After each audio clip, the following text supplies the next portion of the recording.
All right, we are on Act 3, Scene 3. And I will say in this scene, I normally have students get in groups to read it. It's a really long scene, and it's an important scene, and it's kind of fun. After we've done Act 1 and Act 2, you're kind of set up, you know what's going on, you're familiar with the characters.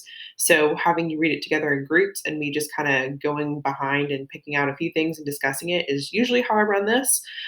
So I'm not going to be as detailed as I was in Acts 1 and 2 because I hit those a little harder to make sure we understand the premise. And this one, we're kind of just um, going to hit some important parts, but we don't have to go as detailed. I will save some of the details up for you guys because you're more familiar with it now. So, in Act 3, Scene 3, there's going to be a lot that happens in the scene. First of all, we start with Desdemona, Cassio, and Emilia. So, this is where Cassio has come in to ask Desdemona to help him get his job back. So that happens, and then so Cassio and Desdemona are talking. Emilia kind of arranges that meeting, and then Cassio leaves. So we'll see that. Well, first we see Othello and Iago come in. Now, how this is staged could be different, but usually we have Cassio and Desdemona on one side, and then they're over here talking. Maybe they're up high on a balcony or something. Is often how it's staged, and then we have Iago and Othello come in, and they're not like next to each other. They're like at a distance. But when Othello and Iago come in, then Cassio leaves as soon as he sees Othello. Um, so Cassio leaves. And then Iago and Othello are off to the side and they're talking and they're like, Iago's like, huh, I don't, that was weird. And Othello's like, what was weird? And it starts this conversation where Iago um, starts to drop the hints about Cassio and Desdemona being together. So, and of course, you've already listened to this, so hopefully you got that. So, and he says this "Oh, that could have been Cassio." Like Cassio wouldn't walk away so guilty like he throughout this whole time where he's talking to Othello, I'm sure you've noticed, he kind of is reluctant to say things or says the opposite of what he means to really get Othello thinking. Kind of like the thing where you tell a friend, "Oh, I have a secret, but I can't tell you." And you know you're going to tell them, and you know that they're going to keep begging you and begging you until you tell them. It's kind of what Iago does here. You can see that where Othello, well, so first Desdemona talks to Othello. Desdemona, says, "Oh, get Cassio his job back." Okay, so it's all fine and good, whatever. And Othello's like, "All right, stop bugging me about it. I'll see him at some point." And then later is when Iago, after that conversation, starts asking questions, and Othello's like, "Why? Why are you asking?" And he's like, "Oh, nothing." And then of course Othello keeps saying it. So Iago keeps deferring, and I'll come back up to this, but Iago keeps saying, I don't want to tell you, sometimes I get these weird thoughts in my head, but I don't want you to think about it. And so Othello keeps probing until Iago says it. And of course, that is classic Iago, right? He wants to give the information in a way that seems like he doesn't want to give the information. So he has achieved that. Like it seems like he really didn't want to tell Othello, yet of course he did. I wanted to highlight this line where Othello says, Desmond leaves and he's just kind of commenting on how wonderful she is, and he says, "When I love thee not, chaos is come again." So again, kind of one of those lines where he's saying, kind of foreshadowing, if he did not, if something happened between them, then chaos would break loose. So, so, like I said, with Iago kind of like hinting at everything, um, I highlighted this line to emphasize that, what do you think? Think, my lord. And that's when Othello really gets frustrated. He's like, why are you echoing me? Just tell me. So that's important. And of course, he eventually ends up telling him after he gets Othello to promise to never be jealous. So Iago has these important lines that jealousy is the green-eyed monster which doth mock the meat it feeds on. Kind of our association with like green and envy is emphasized here. And that he tells him like, I don't want to tell you because jealousy is so awful. Like it's the worst thing. It makes you do whatever, and it's so bad. And Othello's like, look, I'm not gonna be jealous. Like I I'm very rational, and if it's not proved, then it's nothing. And if it is proved, then I'll don't love her anymore. And that's it. Even though he has said things like my life upon her faith and chaos comes again if I don't love her. So then after all of that, Iago does tell him. And the way he tells him his thoughts, he just says, I don't want to prove, I don't know. I just think this is the case. And the way he tells him that and the arguments he uses are pretty important and arguments we've seen before. So, one of the arguments he uses is right here around line 245, that she is so young, talking about Desdemona, and could give out such a seeming that she looked one way to her father, and then wasn't, and so much that he thought it was witchcraft. So, like, this argument that Brabantio used against Othello, saying that she has deceived her father, like, she was so, like, obedient and so, um, like, subdued for her to rush off with Othello, like she could never do that unless it was witchcraft. And now Iago's really using the same argument. He's saying, like, I don't know, here's why I'm thinking this. Like Desdemona is so young and so like she seemed so good, and then for her to just run off. And then he goes on after Othello kind of starts to get it. Like Othello says, oh no, she's honest. But then he's like, but nature erring from itself. That idea that we've talked about how like nature, like in Desdemona's nature, she should want to be with other white men. And he is saying now, she naturally she would want to be with these men. So, and then Iago picks up on that and adds on. And he says, "Yeah, like that's what I'm saying. Like she didn't go with people of her own clime, complexion, and degree. Like she didn't go with the people she should have. Um, and to see someone err from nature like that, there must be a will most rank, foul thoughts." He says, he's like, I don't mean Desmond in particular, but I'm just saying in general, when someone strays from their nature, that means that there's some evil in them, some weirdness in them. And so it just makes me wonder, like, if this was kind of a freak accident, and then she's going to actually want to be with someone who she more naturally should want to be with. And she might happily repent of being with you. So you would think like these are the exact same things that Brabantio said, and Othello was, like, no, whatever. But since they're now coming from Iago, his friend, now he's paying a little bit more close attention to them. So he goes on to say that, watch if she's like, don't give Cassio's job back yet. And if she's like really pushing for this, that there might be something there.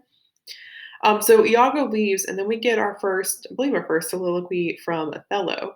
Othello is thinking about Iago, and he's like, "Man, Iago's so honest. I know he knows about people." Um, and he uses, I think this is an interesting metaphor he uses. So he says, "If I do prove her haggard," so like that means she's bad. Um, though that her jesses were my dear heartstrings. So jesses are a thing that would like use to tie. I'm not sure if I have this completely right, but used to tie hawks down. So like if you like um, you kept hawks or something, I don't know. There were straps that went on to hawks. So like especially hunting hawks, so you could kind of make sure they came back. I think that's how it works. I don't know. I know this is kind of what the metaphor is about. So even if her jesses were my dear heartstrings, so the things that held her down were my heartstrings, literal physically like pieces of my heart, If she is like this, I will whistle her off and tell her to go away, even though that would pull his heart out. Basically, is what he's saying. I would allow her to go off. And then here's the part that I find really interesting. So Othello is thinking about this, about how Desdemona, maybe she has done this, thinking about Iago's arguments.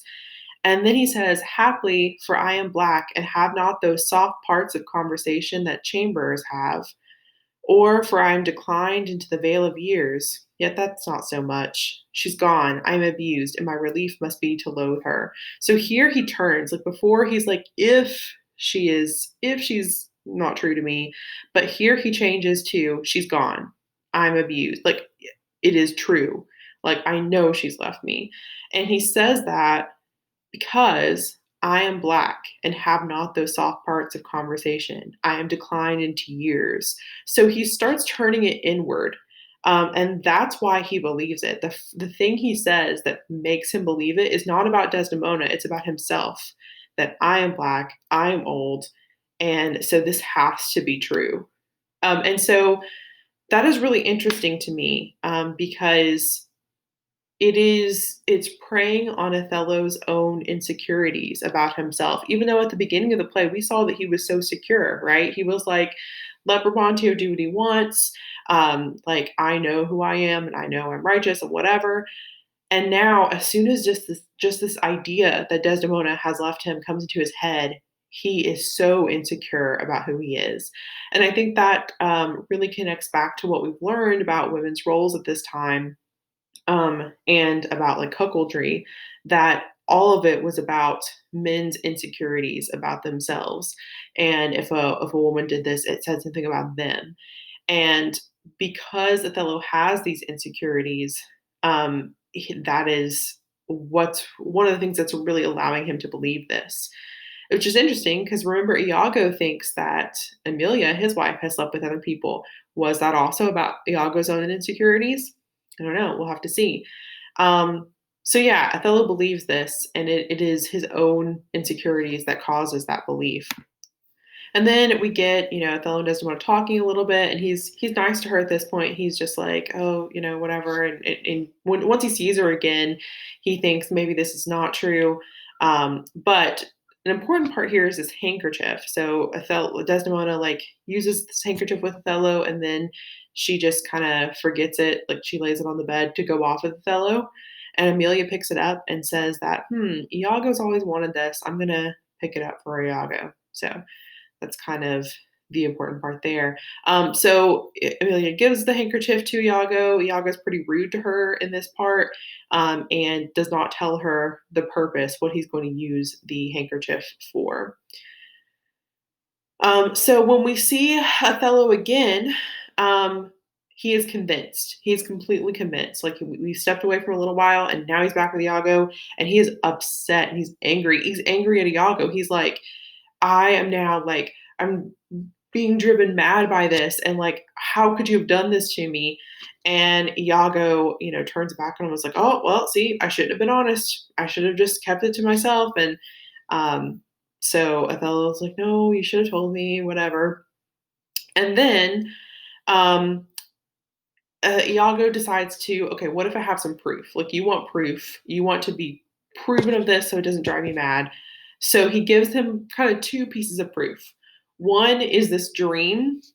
Let's see if I have it highlighted here. It gets a little further down. Yeah. So Iago, he tells them about this dream. Like, so Iago and Cassio like sleep in close quarters because they are, soldiers. And he says that one time I was like laying awake at night, and Cassio had this dream, and he just like grabbed me and said, "Oh, Desdemona, let's hide our love," and tried to kiss me and like put his leg over me. Oh, very weird. I don't know what's going on. Sorry, I have a fly in my house.